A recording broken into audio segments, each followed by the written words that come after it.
I feel like if video games have taught me anything, it's that everyone has a weakness and the best way to win is to take advantage of that as much as possible. Now, obviously this is true in more than just video games. It pretty much happens in every sport, but especially in MMA where even certain fighting styles come with weaknesses. But there's a big difference between having a flaw in your game plan that your opponent uses to their advantage or having a pre-existing injury that someone will use against you. There's a lot on the line when it comes to an MMA fight, and there's plenty of examples of fighters who made a game plan of targeting their opponent's injuries. I'm Balian from MMA On Point. Thank you to all of the channel Hall of Famers for all your continued support, guys. And these are 10 fighters who exploited an opponent's injury. Number 10, Henry Cejudo versus Dominick Cruz. If there's anything to be said about the triple gold winning champion, it's that. He seemingly always shows up when the stakes are highest, and he's had some amazing career achievements because of it. But with that also comes a dedication to a game plan, something that he had to figure out to beat Demetrious Johnson, and something Henry Cejudo preaches at his own MMA gym, Fight Ready. So when it came to fighting Dominick Cruz, the plan for Cejudo seemed simple. Cruz, if you don't know, has suffered with multiple knee injuries throughout his career, and with his kind of movement-heavy style, you'd think more people would attack his legs and take advantage. I mean, TJ Dillashaw kind of did that in their fight, but not late until the 4th round, and when Henry Cejudo came out against Dom, it was immediately apparent what he was trying to do. Almost 50% of the strikes Henry landed in their fight were to the leg, and they were giving Dom all sorts of problems. Henry Cejudo pretty much attacked Cruz's legs without mercy, and I think it helped corner him to set up the KO, which was also something no one had ever done to Dom. Number 9, Cowboy Cerrone. If you don't know, Donald Cerrone, longtime UFC veteran, he likes to do a lot of crazy adrenaline-fueled stuff outside of the cage. Bull riding, diving, blowing shit up with a crossbow. I mean, I'm just guessing at this point. Early on in his MMA career though, he suffered a horrible accident while doing some of that stuff involving an ATV, which everyone talks about how dangerous they are. Essentially, Cowboy kind of impaled himself and he had to leave half of his stomach and intestines behind. Don't know if you've ever noticed the scar on his body? Well, I know Anthony Pettis did, because to him that probably looked like a bullseye. And just a few months before these two were supposed to fight in the UFC, Cowboy had had another issue and was hospitalized where his insides had sort of tangled themselves together. And then he fought Anthony, who immediately started throwing hellacious body kicks at Cowboy, who could really only take 1 or 2 before he was completely crippled. The same thing kind of happened in his second fight with RDA for the UFC title. Don't know if Rafael knew that his body was weak, but he absolutely attacked it, and he finished him pretty quickly as well. And even when he went to fight Masvidal later on in his career, he went on record saying that his body ain't suspect, it's convicted. He's charged with a weak body. And that was before he again blasted Cowboy with body kicks and kind of melted him. I mean, it's hard to hide a big weakness when you have a massive scar on your chest, but there were plenty of people who tried to take advantage. Number 8, Aljamain Sterling versus TJ Dillashaw. After TJ's suspension for EPO put him out of action for 2 years, we weren't sure what kind of a fighter he would be when he came back to the division. I mean, he immediately took on a guy at the top in Corey Sandhagen and had to do everything he could to win in that fight and pull out a very close split decision, and he tore his MCL in the first round. I mean, it kind of seemed like his body was already failing him, but TJ is ultra competitive and he was just not going to quit. Sorry. I mean, that win over Sandhagen got him a fight with Aljamain Sterling a year later, but just 30 seconds into the fight, his shoulder dislocated out of place. Aljo wasted no time and he just completely took advantage, pinning TJ down and unloading a ton of ground and pound. Yeah, believe it or not, TJ actually first injured his shoulder doing the coach's challenge on The Ultimate Fighter. Now, apparently he had that fixed back in 2019. It was after that he kind of noticed his left arm wasn't really working anymore. Cub Swanson said that he couldn't even lift it above his head. An MRI showed he had multiple issues with it, but TJ fought anyway. Number 7, Darren Till versus Wonderboy Thompson. The UFC sensed star power in Darren Till and so rocketed him straight up the welterweight division. They gave him Cowboy in Poland and Darren knocked him out, which put him inside the top 10. The number 1 guy at the time in the division was Wonderboy Thompson, and him versus Darren made a fantastic striking matchup. Now, of course, it was a super technical battle, and Till was known for a lot of things at this point. His Muay Thai, his big left hand, but one thing we'd never really see him do was attack the legs and knees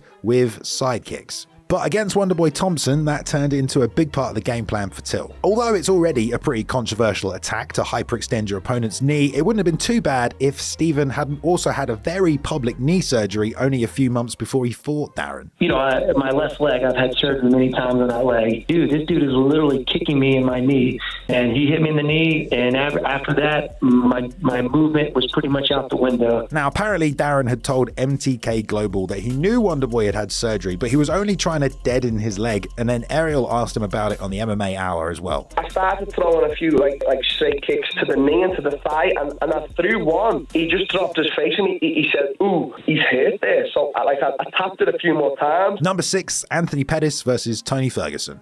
Well, speaking of knee injuries, one of the craziest ones we've ever seen was when Tony Ferguson tripped over a wire backstage the week of a pay-per-view and apparently completely destroyed his knee in the process. I mean, that also happened on April Fool's, so, well, nobody believed it, but once again, he was out of a scheduled fight with Khabib Nurmagomedov. But perhaps more unbelievable was the fact that Tony Ferguson was again ready to fight just 6 months later, on the same card as Khabib. I mean, the pictures of Tony's surgery alone had looked terrible, and it had also been so bad that Tony was stripped of the interim title, but that didn't stop him from taking a fight with Anthony Pettis at UFC 229 with a lot of questions about whether he'd recovered enough, and of course from the opening bell, Pettis was attacking that injured leg. Now, leg kicks have always kind of been part of the game plan for Showtime, sure, but it looked like he was really trying to test that thing's stability, and early on it seemed to be working, but Tony was able to just pressure forward and ended up putting a beating on Anthony Pettis, and not surprisingly is actually the only guy on this list who seemed to be able to fight through the injury and come out with a W anyway. Number 5, George St. Pierre versus Michael Bisping.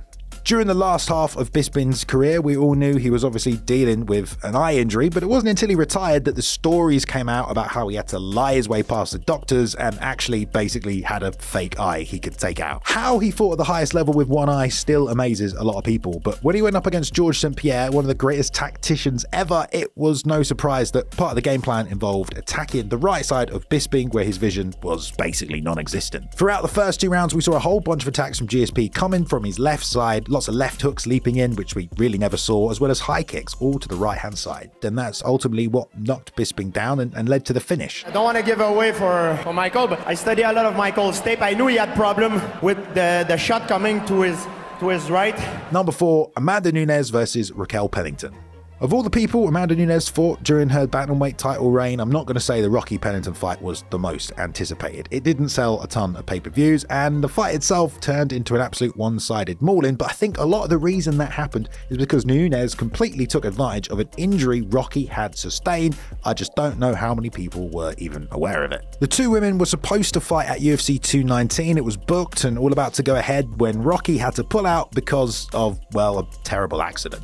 Yep, once again involving an ATV, which, just sounds super dangerous at this point. Rocky had been out hunting and essentially crashed. Our side-by-side went to go roll. My rifle was in between my legs, so when I tried to jump out, I couldn't completely clear it, and the roll cage completely smashed the back of my leg. It was so bad her leg was nearly amputated. Obviously, Amanda knew why the fight had been called off and that her opponent had been injured, but then pretty much the first strike Amanda threw, she just crushed her lead leg. And then she just proceeded to batter it for the rest of the fight. And honestly, it makes the fact Rocky wanted to quit after the 4th round, but her corner told her to keep going, kind of even more disturbing. Number 3, Jackson Wink Academy versus Rampage Jackson. We got to see some very entertaining moments between Rampage Jackson and Rashad Evans when they coached opposite each other on season 10 of The Ultimate Fighter. That was the most watched season ever, and their rivalry was only more hype because of it. But ultimately, their fight after the show ended would have to wait, as Rampage went to do the A-Team movie instead, and when it was rebooked for a later in the year, Rampage had developed a knee injury, but agreed to do the fight anyway because he'd sat out to do the movie. But in that fight against Rashad, Rampage, 40 seconds in, found himself being pinned up against the cage, and for the first time in his 38 fight career, was being punched in his injured knee. Now, Rampage thought this was a bit too much of a coincidence and insisted there might be some spies in the Jackson camp, and Rashad said, well, he'd just get punching him there because he was reacting to it. Either way though, the following year, Rampage would go up against John Jones, who was also part of the same Greg Jackson team Rashad had been on, and exactly the same thing happened. John targeted Rampage with side and oblique kicks to his knees and totally messed him up. He's the dirtiest fighter ever. He's kicking you right on your kneecap. I think that should be banned. Like, my knee's still messed up from that. Number 2, Jared Cannonier and Anderson Silva. One of the greatest to ever do it, the GOAT in his prime, Anderson Silva had a fantastic UFC career with a record I don't know if many people will ever touch. Of course, it kind of ended in tragedy with a knockout and then his leg getting broken, and we'd all wondered if he'd bounce back. And okay, the truth is he never really returned to championship form, but in his next couple of fights he may have lost, but it didn't seem like the leg was particularly causing him any big problems. But at the same time, no one was really going after it or trying to test if it was still good until it was matched up with Jared Cannonier. Now, the Killer Gorilla is an absolute powerhouse at middleweight. He has incredibly heavy hands and also insane ground and pound, but one thing I don't think you'd ever really point out is his leg kicking game. Well, at least not until this fight anyway. We just hadn't seen a lot of it, but in the Anderson Silva fight, Jared seemed to have zero sympathy or mercy for the former champ, and it was almost painful to watch. But Jared did this to him in front of a Brazilian crowd, which makes it even more brutal. 17 strikes landed, with 10 of them being leg kicks, just kind of says it all. Number 1, Alistair Overeem versus Brock Lesnar.